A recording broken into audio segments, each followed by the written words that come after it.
Welcome to Vermont Artists and Authors, where we interview great storytellers and artists from the amazing Green Mountain State. I'm your host, Barney Smith of Storycomic.com, and we're welcoming back our good friend and acclaimed science fiction and comic book author, Mike Luoma. Hey, Barney. Mike. How are you? Good. How are you doing? I'm doing all right. Great. All right. Things are going really well. So I know.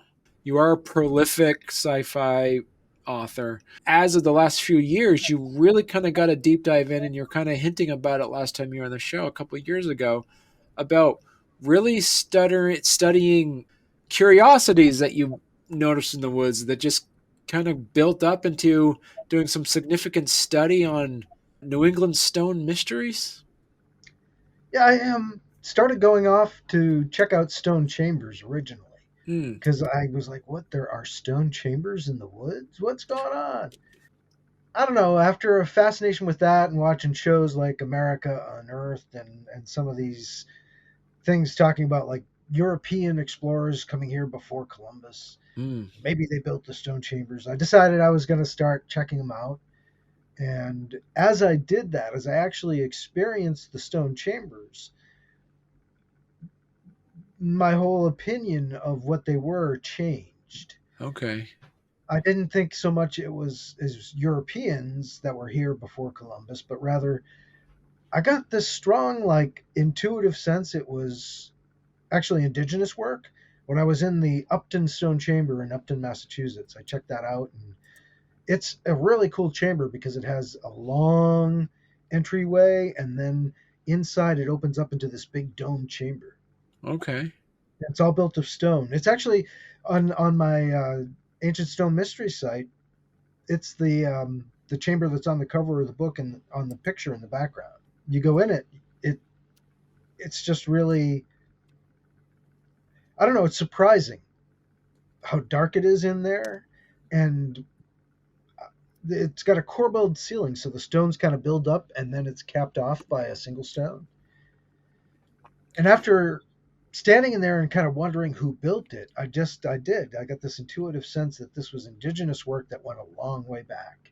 Right. So I started asking questions and posting pictures, and as I did that, people were like, "You've got to read this book, Manitou." It was Okay. written in 1989 by these two guys, James Maver and Byron Dix. And they basically talked about the fact that they thought a lot of New England's older stonework, the stuff we see in our woods, dated back to indigenous times. So it Wow. was actually built by the earlier indigenous people. Right. That was a whole new concept to me. But they were talking about like a stone chamber down in South Royalton, Vermont, called Calendar One, that they called Calendar One because they felt that the valley it was in was kind of a celestial calendar. Different stuff that was on the different peaks around this valley could be used to tell the different seasons based on what was rising on the horizon for stars, and the sun and moon and their placement as the years and the year went along, things like that. So they found these alignments, and then they went down to the Upton Stone Chamber and actually found they felt there were alignments from that chamber to a nearby ridge called Pratt Hill that had stone elements that were built on top of it. And they felt because of the stars and the alignments they found that it was a chamber for viewing the stars that went back well into antiquity. Hmm. So these guys who created Manitou changed kind of the viewpoint of a lot of people who had been thinking this was earlier European work pre Columbus. Right. And it was really wild for me to read that book because as I was reading about these places, I was getting invited to see the chambers that they were writing about. Wow. It would sync up. And then there was this really wild coincidence as I was reading it at my mom's house. This was like during the pandemic in 2020, like we were getting into that early summer. I'm reading Manitou, and it's talking about a 4,000-year-old indigenous stone wall was found in the Flag Swamp in Marlborough, Massachusetts. Huh. Now, that is about a mile from where I grew up. So I was reading about that about a mile from where it existed. And what's even crazier is that they discovered this in the late 70s, but in 1980 they blew it up to make way for a highway access road. Oh man. The oldest stone structure ever found in Massachusetts was a 4,000-year-old indigenous stone wall about a mile from where I grew up, and they blew it up. It's like there's no respect for indigenous stonework in Massachusetts, and it's not really acknowledged by some of the different state archaeologists around New England. Some have come along, but others just don't see it. And um, there's actually an archaeologist named Curtis Hoffman who wrote a really great study and put it out in 2018. It's called Stone Prayers, and it looked into the fact that a lot of this stonework, instead of being what was assumed to be colonial or assumed to be later sheep farmers' work, it actually, like I say, predated contact and was indigenous stonework built by earlier indigenous people, the ancestors of those we know today. As the author of this book, are you asking questions or are you providing answers? Well, I wanted to write a book that was a good introduction to these ideas. Okay. And I didn't want to write something that I felt was exploitive of indigenous peoples because they've had a lot of exploitation already. Right. So I thought what I should do is tell my story of discovering what might be going on here and Right. how it might be indigenous work. So it's really me talking about the places that I visited and the experiences I had there, and also the research I did and what I discovered as I was going to each site. And then as you get later in the book, I start to share some of the ideas that I've developed as I've been seeing things over time. Right. Because I started to see, I've got a lot of like unique things going on in my head, I guess we all do. But as far as like art and design, I've got a real sense of spatial relationships. I also spent a couple of years as a mason tender, working my way through college, helping build like industrial size warehouses and like big block masonry. Right. And it's just kind of weird how some of these different aspects have informed what I'm doing now and looking at stonework. And what some people had written off as like clearing piles or just farmers pushing stones to the sides of their fields, not real stonework.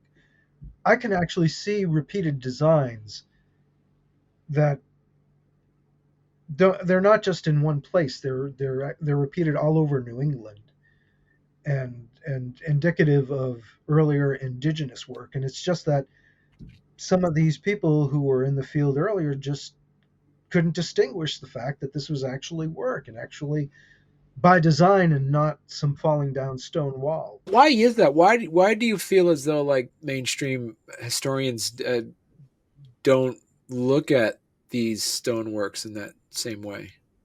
Well, I was talking about Curtis Hoffman and Right. Stone Prayers, and in that Curtis actually faults his fellow academics. He's a now retired archaeologist from Bridgewater State or University of Bridgewater in Massachusetts, and part of the Massachusetts Archaeological Society. He used to edit their bulletin.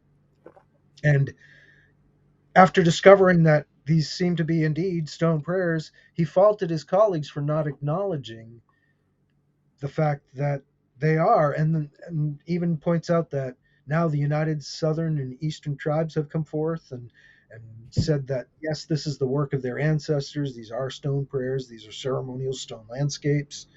Um, but the failure to acknowledge this, he calls scientism, and Mm. stems from like this dogmatic refusal to want to acknowledge that amateurs like myself, or not myself necessarily, but people like me who came before me, came up with these ideas and presented them. People like Maver and Dix. Mm. Um, they don't want to admit that these guys had a valid idea because they don't like the source. Um, Maver and Dix were part of a group called the New England Antiquities Research Association, NERA, and I'm now a part of that. I actually ended up, from all I've been doing, I'm now on the board of NERA, at least for the time being, I just got nominated this year, and I've started doing a little bit more with the group. So, Yeah. but they don't. The academic crowd and the professional crowd don't like the fact that amateurs have come up with so much of this stuff. And so, what are some of your theories then that you've been um, researching? Well, it started with the idea that um, stone rows, some of these stone walls, especially like single stone rows, were older, and the chambers might be older. Mm. So I started, like I had said, with a fascination with the chambers, but over time began to see things in a broader sense. I also, as I would take pictures of stone rows and post them online, I was joining different groups on Facebook. I didn't have a group myself yet, but I was joining groups and posting what I was finding and getting feedback. There's a group on there called the Ceremonial Stone Landscapes of Turtle Island, and it's started by this, or at least run by this guy, Tim McSweeney. He's one of the people that's been doing this for a long time, since like the early 90s. He has a blog called Waking Up on Turtle Island, Huh. which is quite good. And he's been really, as far as like somebody I could learn from. I disagree with him, and we don't always get along, but he's taught me a whole lot, and really first opened my eyes to what could be in the stone rows. Because what he'll do is, if you post stuff online, he'll take the pictures and sometimes add antlers and eyes, so you can see what it would look like if it was an actual effigy form, and then you begin to see it as an actual effigy form, and Mm. you begin to see how there could be serpent forms in the stone rows, and you see the designs, or I began to see the design work that were in the stone rows, and noticing that there are sometimes like rhomboidal stones that are surrounded by other stones to form like eyes, or links, or coils. And often these serpent rows zigzag across the landscape. Sometimes they undulate, they go up and they go down. And so those are just some of the things I began to see. Some of them end in these like large stones, so it's like a boulder-sized serpent head. Okay. And what's funny is that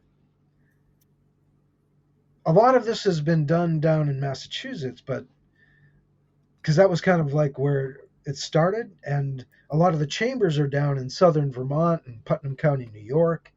There's chambers in Massachusetts, but not so much up here. Although I did get to see one stone chamber in northern Vermont, whose location I can't reveal because I was sworn to secrecy about it. So that was a chamber that Joe Citro told me about. Right. Yeah. You're familiar with Joe, Yeah. Yeah. and yeah. So if he swears you to secrecy, you don't want to go back on that. Yeah. Exactly. and But then that was a so what? tunnel chamber, so it was really Yeah. cool because you could walk up and through it, and it was huge stones and just very impressive.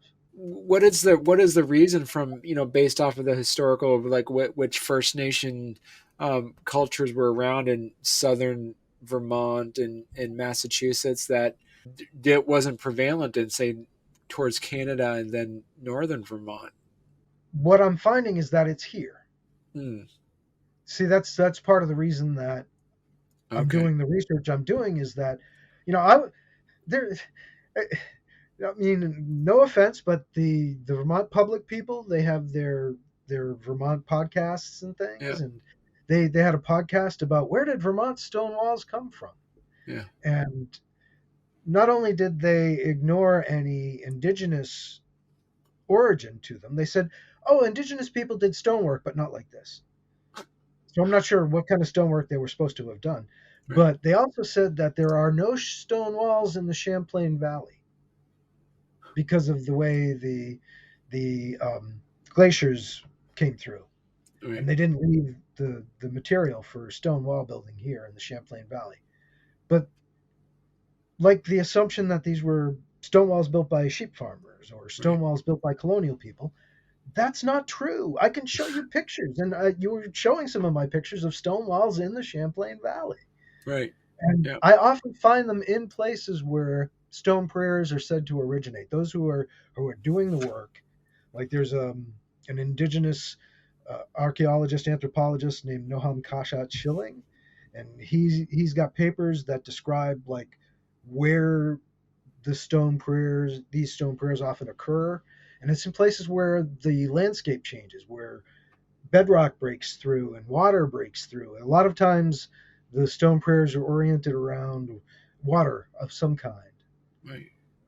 and so what I started to do is look for those places in Vermont where that was true, and began to find it up here around the Champlain Valley, and it's often at a height where the Champlain Sea used to reach. Before we had a Lake Champlain, at the end of the Ice Age, there was an actual saltwater sea in the Champlain Valley that went up around Labrador and reached the Atlantic Ocean. Right. And there were Paleo Indians living on that sea.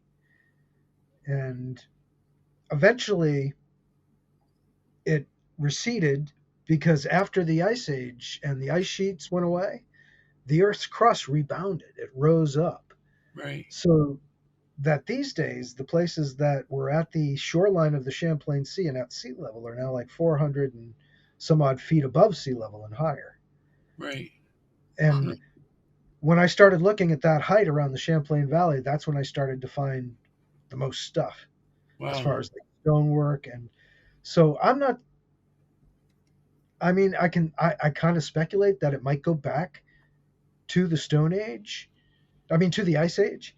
Right. Some of this work could be like ancestor worship that was kept up over time, but it's really it's kind of a strange thing. But around the Champlain Valley, I'm finding stonework similar to what they were finding in Massachusetts and southern Vermont now up here, Right. and it's not always that well known. Like I've gotten lucky in that the people whose work I was reading, like Tim McSweeney's, and there's another guy who has a great blog called Rock Piles, and that's a guy named Peter Waxman who did a lot of work out of Concord, Massachusetts. Then there's a guy who is based out of I think Pennsylvania or New Jersey, Norm Muller, who Hmm. did a lot of work. Even in Vermont, he's done work, and um, all of these guys I like learned from, and now I'm in touch with like via email and like there was a site in Jericho, Vermont that I came across that I was like, wow, look at this. And there wasn't anything in the archives of Nera, which I looked for. And because I know Norm and he's looked at some of the stuff up here in Vermont, I asked him if he knew of this stuff in Jericho. And he sent me notes from having visited it in 2010. So it was great. I mean, the people that I learned from, I'm now corresponding with, and well, I'm still Right. learning. Right. But because it's such a specialized field, there's not a lot of people, and it's kind of an honor to have them engage with me the way they do. Right. Now, so for those that might be uh, just like the a lay person who might not know what to look for, because you have a lot of people here in Vermont that love to go, as we were saying, like to go out in the woods. Um, if someone wants to start looking for these, how can they tell a difference between this and these rock structures and a sheep farmer's wall?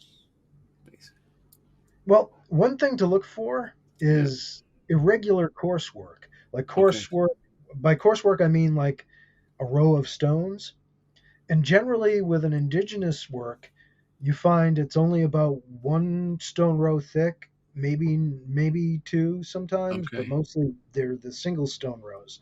And their coursework tends to go up and down and move in creative ways and be like almost forming different shapes as opposed to like the 1/2 structure, kind of the brick-like stonework that you'll Okay. see in a typical European wall.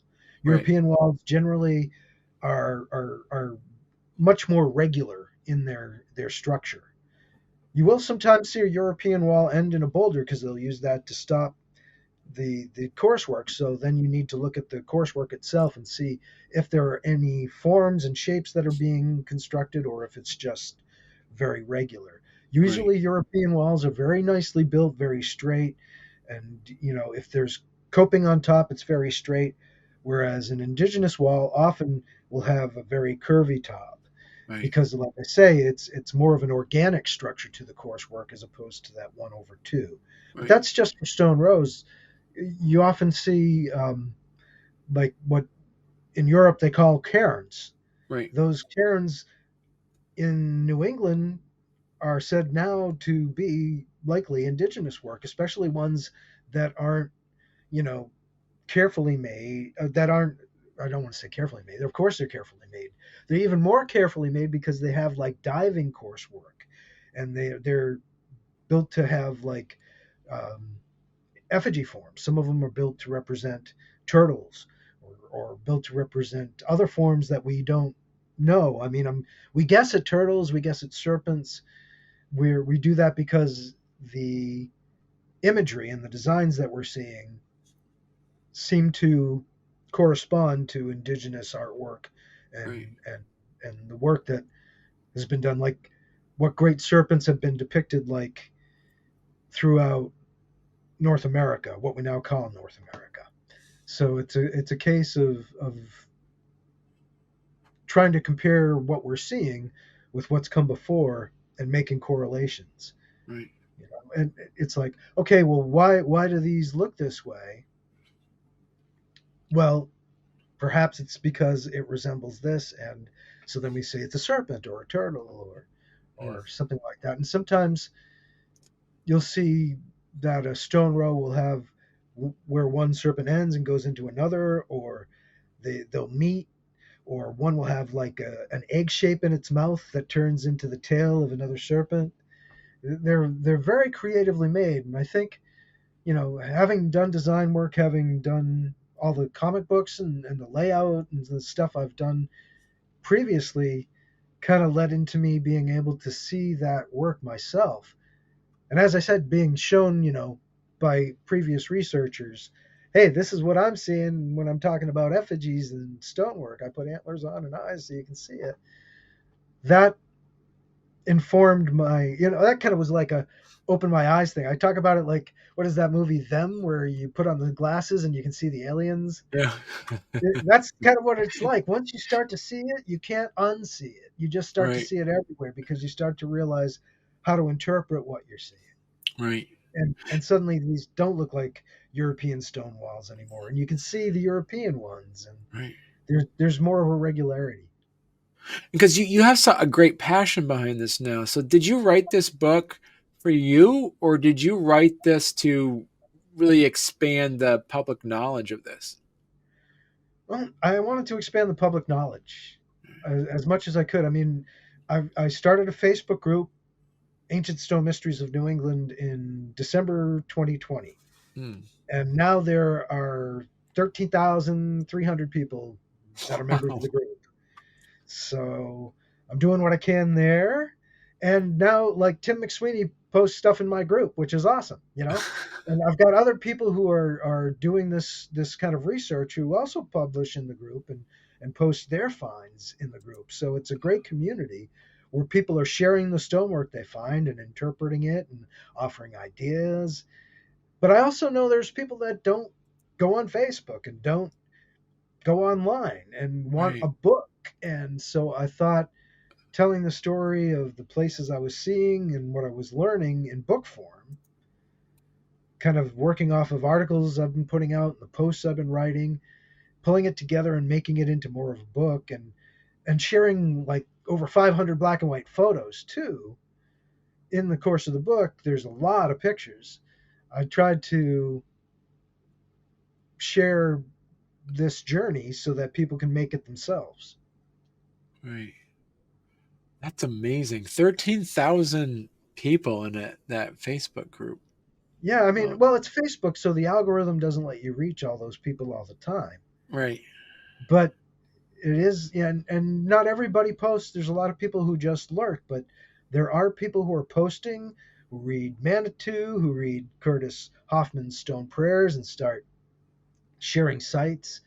And Curtis actually, for Stone Prayers, at the time he put it out in 2018, he had assembled a database of something like 700 sites, and I know it's like at some astronomically higher number now because he continues to ask for and receive reports of stone sites. So once Wow. I started seeing this stuff, I started reporting to Curtis and letting him know what I was seeing. Right.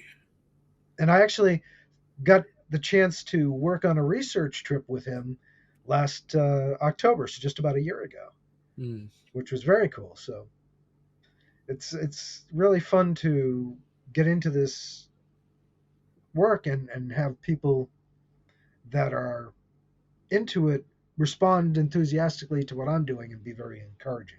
So yeah, so definitely folks that are interested, checking, going on that state, as you mentioned, Ancient Stone Mysteries of New England, that Facebook group. There's probably close to thousands of videos and photos that are on here now. Also, the New England Antiquities Research Association. So they're also having at this recording, there is a fall conference that's happening in Marlborough, Mass on November 10th to the 12th as well. Yes, that's going to be the fall conference for NEAR. They do two each year, one in the spring, one in the fall. Okay. And I'm actually going to be leading a field trip as part of the conference to one of the sites in Massachusetts that I've investigated Wow. around Gates Pond, where it has King Philip's Rock and a few other possible stone prayers, one of which I actually reported to Curtis Hoffman. It was like the first site that I ever reported. Wow. Okay. So I'm part of that conference in some way. And then in Vermont, how many Vermont members are part of NERA then? There are I don't know the number offhand. I don't want to Right. act like I've got it under top of my head here, but there's probably 15, 20 maybe. Okay. All right. There's a guy in southern Vermont, Josh Smart, who's doing a lot of work around the Mount Escutney area, Mm. and he's got, I think it's Mysterious Mountains YouTube channel. Now, see, Okay. that's another thing I actually haven't touched on yet is I started doing videos as part of this. So I have a whole YouTube channel now with, God, I think over 100 videos on this stuff, well over.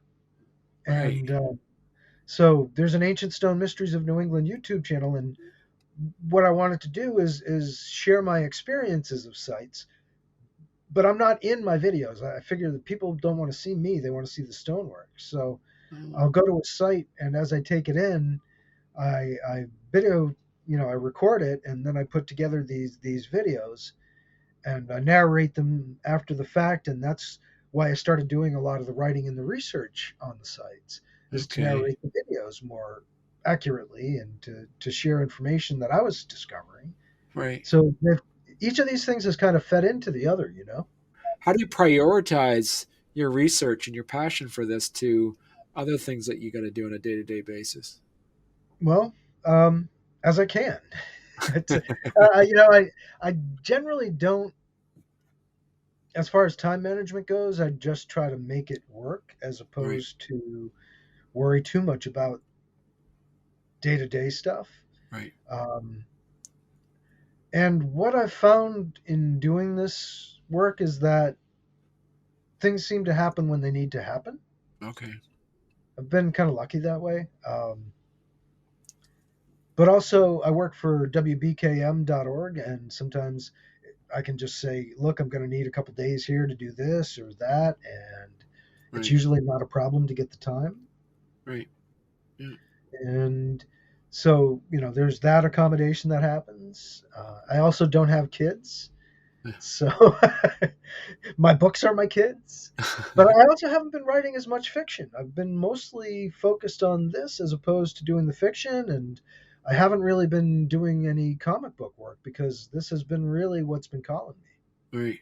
Yeah. So the time I spent, and I used to, focus a lot on those, the time I would have spent on those, I'm now doing more research and reading and getting out in the field. Right. And I'm discovering things that I haven't touched on yet that I think could be even more remarkable than the smaller stone prayers. Okay. Because I think there's stuff that goes back to the Ice Age that could be monumental, even here in Vermont. Mm, Like entire ridges that may have been adapted into looking like a great serpent. And a small mountain on Lake Champlain that looks like it was deliberately stratified and adapted with stones turned to make it look like gills or something. But it's it's in the book. I do start to talk about it in the book, but it's still very preliminary as far as what I'm looking into. wow. And it's radical to suggest this stuff could go back that far. But again, I started with the idea it went back that far because of its location above the shoreline of those ancient glacial seas or Right. post glacial seas. Yeah. I mean, so these the things that you're discovering were ancient, basically 2,000 years ago. Then, Oh, I'm thinking they yeah, were indeed, you right, know, probably 12,000 years old right, or slightly newer, right, 11,000 years old. right, We didn't think they were, when I first came to Vermont, it was the early 80s, and people told me, oh, Indians never lived in Vermont, Mike. Uh, which, is stunning.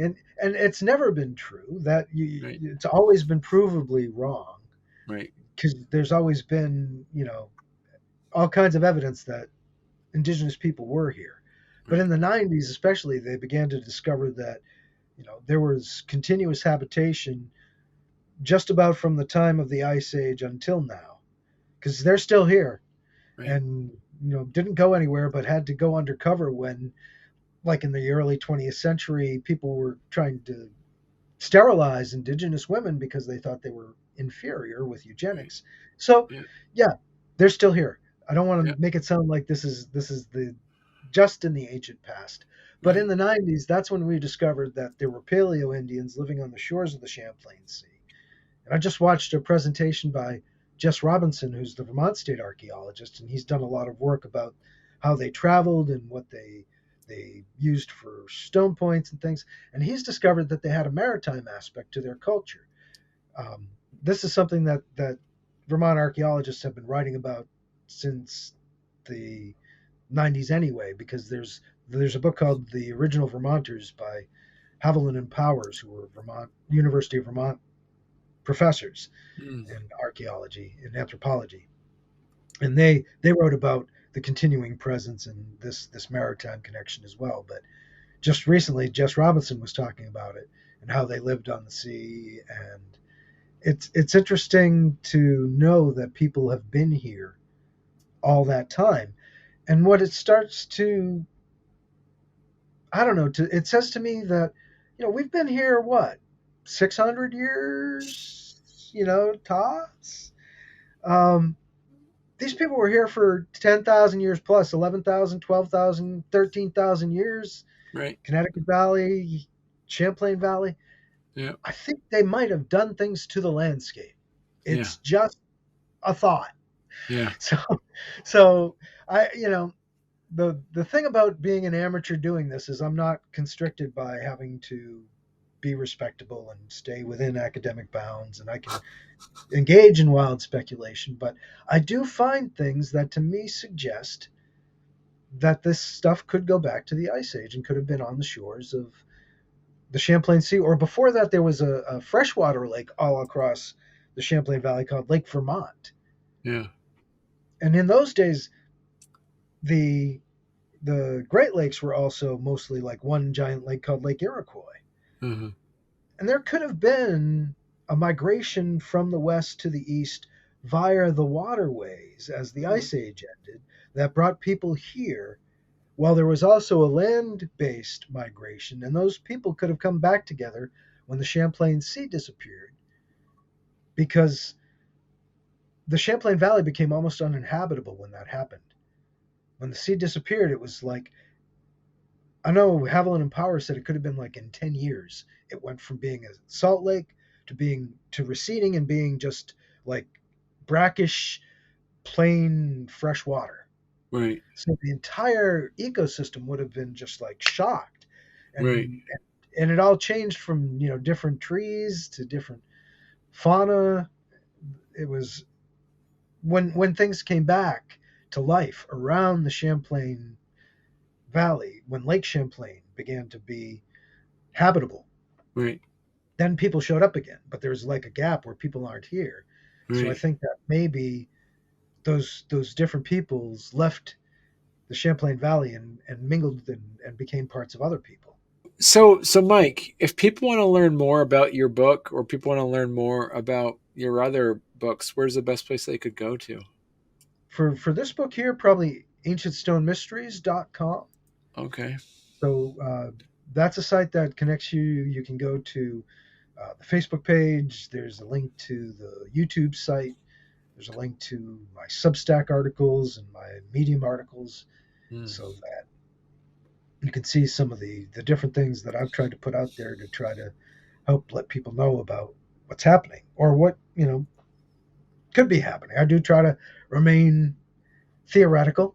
I mean, these are hypotheses I'm putting out. These are theories that are being tested as yeah. far as the stone prayers go. What's cool about the work that's been done before me is that I'm, standing on the shoulder of people that have done a lot of preliminary work. So I come in and now I can kind of make my contributions and maybe take things further. And Right. hopefully with the communication skills I've developed, I can spread the word about what might be out there and how it might be older than colonial and sheep farmers work.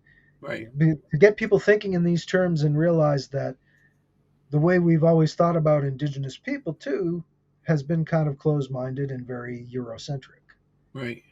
And that's a good point too. Like so ancientstonemysteries.com, there's a link to your Facebook group, there's a link to your Medium articles, your Substack newsletter and the YouTube channel there. And you can get the book straight on there as well. Yep. There are links to Lulu.com, which is my print on demand provider that I've used for all of my books over time. So Right. I went back to them because I decided to self publish this one. But you Yeah. can also get it anywhere paperbacks are available online. So Yeah. that's at bookshop.org or at Barnes and Noble or at Amazon. Yeah. I didn't I didn't say the big A first, but Yeah. yes, it's at all those places. I try to distribute to a lot more than just Amazon, um, Perfect. so Yeah. that people have the choice to do that. You can also go to glowinthedarkradio.com, which is my traditional site, and that has links Yeah. to everything too.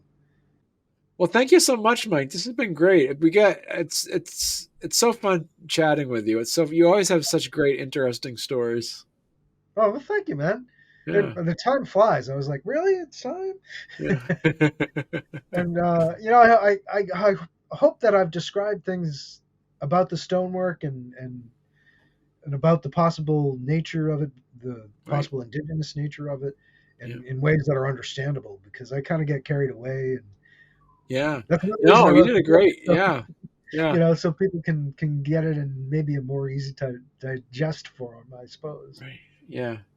Perfect. Well, listen. So yeah, Mike, and come back on again. I mean, don't come back on every like 200 episodes. You're gonna come back on sooner than that next time. I'd be happy to. I'm starting to talk about things a lot more. I'm actually getting invited to do library talks about the new book, which is Excellent. awesome. I just Yeah. lined up one for Sudbury for November down Nice. in Massachusetts. So Cool. All right. Thanks a lot, Mike. thank you, Barney.